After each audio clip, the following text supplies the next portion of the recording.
Hello tout le monde, je vous retrouve aujourd'hui pour un nouveau numéro du C'est lundi, que lisez-vous, le petit rendez-vous hebdomadaire où je vous parle de mes lectures passées, de ce que je suis en train de lire et de ce que je vais lire ensuite. Alors la semaine passée, je vous quittais avec Possession. Alors si vous vous souvenez bien, j'avais tourné mon C'est lundi un peu tard parce que j'avais passé la soirée à discuter avec Azilis. Et donc je l'ai terminé le soir même, une fois que j'ai eu terminé la vidéo. Et la fin n'a pas du tout arrangé les choses. J'ai vu que certains blogueurs pensaient que c'était époustouflant. Moi, personnellement, quand je l'ai refermé le bouquin, j'ai pensé que j'avais perdu mon temps. Donc voilà, bon, je vous en dirai pas plus, j'ai pas envie de vous spoiler. J'ai déjà mis ma chronique écrite en ligne et je tournerai la vidéo dans les prochains jours. Donc vous aurez bientôt mon avis vidéo sur ce livre. Ensuite, donc, j'ai lu un bouquin qui m'a beaucoup remué. Il s'agit du Dernier hiver de Jean-Luc Marcastel aux éditions Black Moon. Alors, l'histoire avec ce bouquin, c'est quand même quelque chose, parce que quand je l'ai commencé, je me suis dit, aïe aïe aïe, dans quoi est-ce que je me suis embarquée? Je voyais une écriture qui était, bon, très recherchée, très travaillée, magnifique, poétique, métaphorique, tout ce que vous voulez, mais qui correspondait pas forcément à mes besoins du moment, puisque vu mon climat moulesque, ou ami bien, ou tout ce que vous voulez du moment, et le fait qu'il y ait quelques petits soucis au bureau, eh bien, j'avais besoin de quelque chose de plus léger niveau style, quelque chose vraiment qui se lit très vite, qui se dévore, où j'ai pas vraiment besoin de réfléchir, quelque chose vraiment de fluide. Et là, du coup, puisque c'était fort travaillé, qu'il y avait quand même beaucoup de métaphores, j'ai eu du mal à me mettre dedans. J'avais beau aimer l'histoire et me demander où l'auteur essayait de m'emmener. C'est vrai que j'ai quand même bûché sur le style et j'avançais pas très vite. Du coup, j'ai quasiment mis la semaine pour le lire, mais je l'ai fini hier. Et sincèrement, je regrette pas d'aller au bout parce que même si j'étais pas préparée à lire ce genre de bouquin actuellement, vu que c'est pas la grande forme, j'ai quand même apprécié ma lecture et je pense que je l'ai apprécié à sa juste valeur puisque ce bouquin, il est passé de la première partie à ouais, bof, à presque coup de cœur. C'est pour vous dire. Donc j'ai vraiment beaucoup aimé ce livre. La toute fin, ça m'a remué, ça vous bouge les tripes, cette leçon de vie sur l'humanité, où on passe vraiment d'atrocités, où on se dit que l'homme est vraiment un loup pour l'homme et que peu importe ce qui peut nous tomber dessus, que ce soit une catastrophe écologique ou autre, ça reste quand même lui, notre plus grand ennemi, c'est toujours de l'homme qu'il faut qu'on se méfie. Et à côté de ça, après, on passe vraiment à une belle leçon où on se dit qu'il faut toujours garder espoir, que l'humanité n'est pas toujours noire non plus. Et il nous dépeint vraiment les deux visions. Et tout est tellement réaliste et bien expliqué. Enfin, moi, j'ai vraiment adoré. Et la toute fin, c'est magnifique. Voilà, je vais pas trop en parler pour le moment. Je vais encore laisser ça décanter quelques jours dans ma tête. Je vais d'abord faire ma chronique écrite. Puis je reviendrai vers vous pour en faire une petite chronique vidéo. Et là, je vous délivrerai tout. Je vous dirai ce qui m'a plu, les éléments que j'ai pas, qui m'ont moins accroché. Donc vous saurez tout à ce moment-là. Mais je vous le recommande.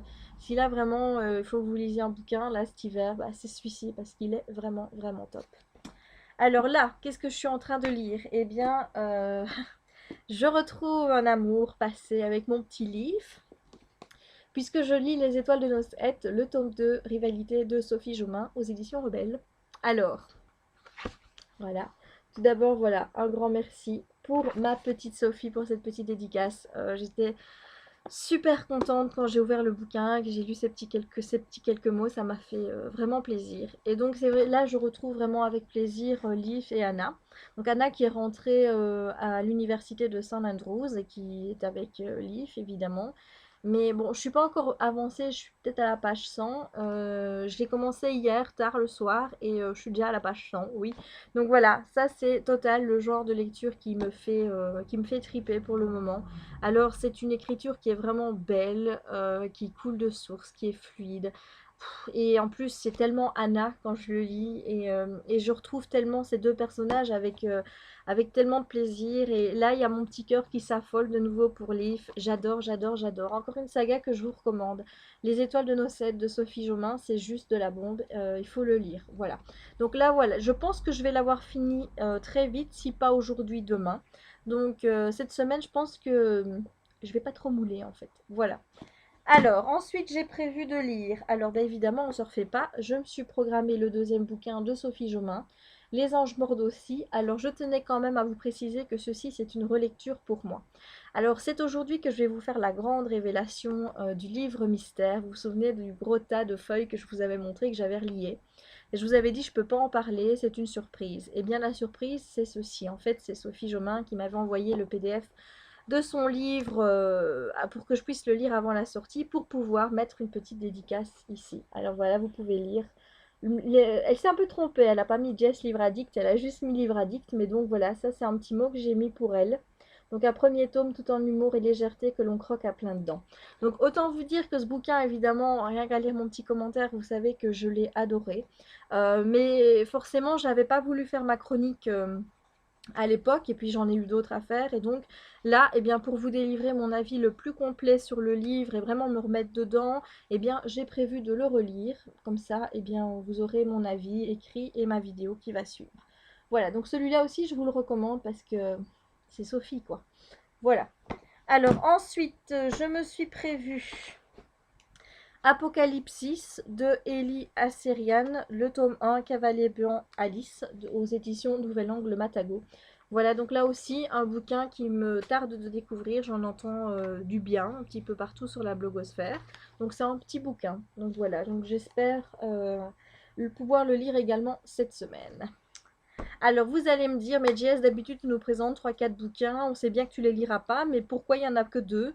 Eh bien c'est tout simple, c'est parce que quand je me suis penchée sur ma palle tout à l'heure pour savoir ce que j'allais vous présenter par la suite, eh bien je savais pas trop, j'avais envie de lire un livre, et puis encore un autre, et puis un autre. Donc je me suis dit que j'allais vous présenter ceux qui me paraissaient sûrs. Et si jamais je vois fin de la semaine que je peux encore en ajouter un, et ce sera surprise. Vous découvrirez ça dans ma prochaine vidéo du C'est lundi. Voilà, donc c'est tout pour moi cette semaine. J'espère que cette vidéo vous aura plu. Et vous, qu'avez-vous lu cette semaine? On se retrouve bientôt pour de nouvelles vidéos. Et d'ici là, je vous fais de gros bisous. Ciao!